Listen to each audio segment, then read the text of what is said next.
I'm sure you've heard. Shipping to Europe is getting stricter. Let's unlock the secrets of ISPM 15 compliance together.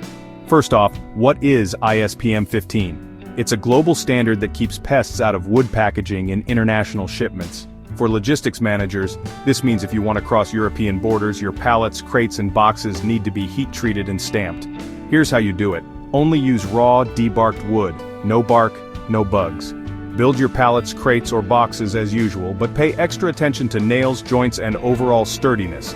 Now the magic happens in the heat treatment chamber. You need to keep your wood at least 56 degrees Celsius at its core, and hold it there for at least 30 minutes. This kills all the nasty critters hiding inside.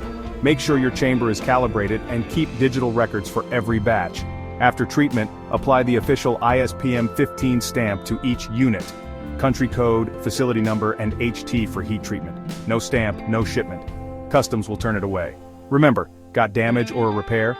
You might need to retreat and restamp, and always store treated wood away from untreated material so it doesn't get contaminated. That's it. Follow these steps, and your wood packaging will sail smoothly into Europe. No fuss involved. Stay compliant, keep your supply chain moving, and never let a little wood get in the way of big business.